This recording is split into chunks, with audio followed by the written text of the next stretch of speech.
अस्सलाम वालेकुम। आप सुन रहे हैं आज कहानी ज़ादी में। अनकही चाहते हैं किस नंबर 11। तो चले कहानी शेयर करते हैं। तुम्हारी सेहत नोट कर रहा हूँ।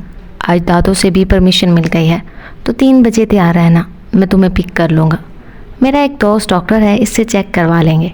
वो अपनी सुनाकर अल्लाह हाफिज़ कहता हुआ चला गया। वो कुछ कहना चाहती थी पर वह सुनने के लिए रुका ही कब था। कभी सीधे मुँह बात तो की नहीं, बड़े आए नोट कर रहा हूँ। वो बुड़बुड़ाते हुए उठ गई। दादों का हुक्म मानना पड़ना था, सो वो कुछ नहीं कह सकी, वरना फ़ौरन इनकार कर देती। अस्सलाम वालेकुम अम्मा जान। ताया जान और चचा जान की आवाज़ें इसके कान में पड़ी थीं। गालिबन सब मिलने आ चुके थे। आज लंच ताया जान और डिनर चाचा जान के यहाँ होना था।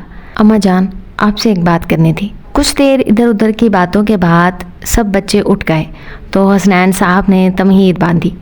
बोलो हसनैन अहमद, क्या बात है? अम्मा जान खुश दिली से बोली थी। अम्मा जान, माशाल्लाह असद और उस्मान अब बिज़नेस संभाल रहे हैं। पढ़ाई पूरी किए 20 साल होने को है। मैं चाहता था कि अब असद की शादी कर दी जाए। अरे ये तो बहुत अच्छी बात है। इसे कोई पसंद है तो बताए, वरना हम खुद ढूंढ लेंगे। अम्मा जान ने खुश दिली से कहा था तो हसनैन साहब को अपनी सोच पर दुख हुआ। क्यों वो अपनी औलाद पर अपनी मर्ज़ी थोपना चाहते थे? बिलाशुबा होता तो वही है जो नसीब में होता है। जी अम्मा जान, असद रानिया के लिए राज़ी है। मैंने कल असलम से बात की थी, उन्हें भी कोई एतराज़ नहीं है। तो फिर देर किस बात की है?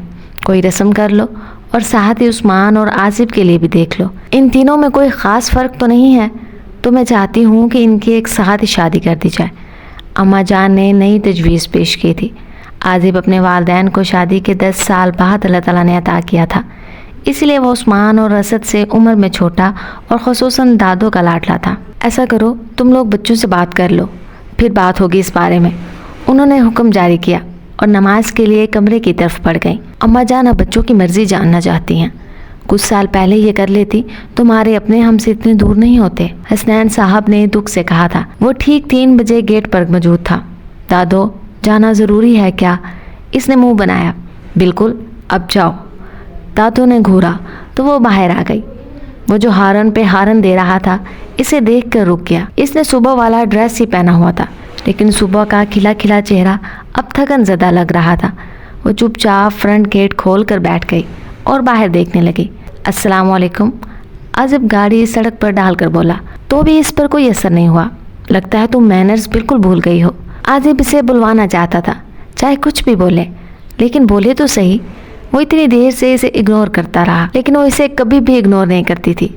अब कर रही थी तो इसे बेचैनी हो रही थी। तुम 10 मिनट लेट आई हो। 3 बजे का मतलब 3 बजे ही होता है। इसने एक और कोशिश की। देखिए मिस्टर आसिफ, यूँ कोई आपका मैस नहीं है। जब 3 बजे का मतलब एग्जैक्ट 3 बजे होता है, और ना ही मैं आपको कोई जवाब दे हूँ। वो न जाने कौन से बदले चुकाना चाह रही थी। आसिफ के होंठों पर बेसाख्ता मुस्कुराहट आई। वो चाहने के बावजूद मुस्कुराहट रोक नहीं सका था। वो हमेशा इसके सामने इसे आसिफ भाई कहती थी। आज पहली बार इसने भाई नहीं कहा था। आसिफ ने इसके बाकी अल्फाज तो सुने ही नहीं थे। वो तो पहले ही लफ्ज़ पर महजूज हो रहा था। वो मुस्कुराया तो मुना का दिल इतनी ज़ोर से धड़का कि वो खुद भी हैरान थी। इसे ना आसिफ का मुस्कुराना समझ आया और ना अपने दिल की धड़कन। बस ये समझ आया कि अगर इसने मुंह ना मोड़ा तो आंखें इस पर जम जाएंगी और हिलना भूल जाएंगी। इसकी मुस्कुराहट असीर बना देने वाली थी। वापसी पर वो इसी तरह मुंह मोड़े बैठी थी और आसिफ सख्ती से लब पीछे बैठा था। थोड़ी देर बाद गाड़ी ज़ोरदार झटके से रुकी। तुम्हारा दिमाग ठीक है? अगर तुम्हारी तबीयत ठीक नहीं थी तो तुम किसी को बता नहीं सकती थी। और उस्मान, तुम्हें किसी डॉक्टर के पास लेके गया था ना, जिसने इसे नहीं बताया कि तुम्हें टाइफाइड है? या तुमने झूठ बोला था? वो गुस्से से बोल रहा था और चुपचाप सुन रही थी, क्योंकि इसकी गलती थी और इसकी तबीयत काफ़ी ख़राब थी। लेकिन वो उस्मान के लाख कहने के बावजूद डॉक्टर के पास नहीं गई थी, और इसकी गलती ना होती तो वो कभी भी इसका रौब बर्दाश्त नहीं करती। मैं तुमसे बात कर रहा हूँ। 2 मिनट खामोश रही तो आसिफ दोबारा गुस्से से बोला, देखिए आसिफ भाई, मैं जानती हूँ मेरी गलती है। कहा ना, मुझे घर वालों को बताना पड़ेगा, वरना तुम फिर बेहतियाती करोगी। और वैसे भी इतनी बड़ी बात मैं कैसे छुपा सकता हूँ? तुम्हारी शक्ल से पता चल रहा है कि तुम बीमार हो। वो हकीकतन परेशान था। आई प्रॉमिस यू, मैं कोई बेहतियाती नहीं करूँगी।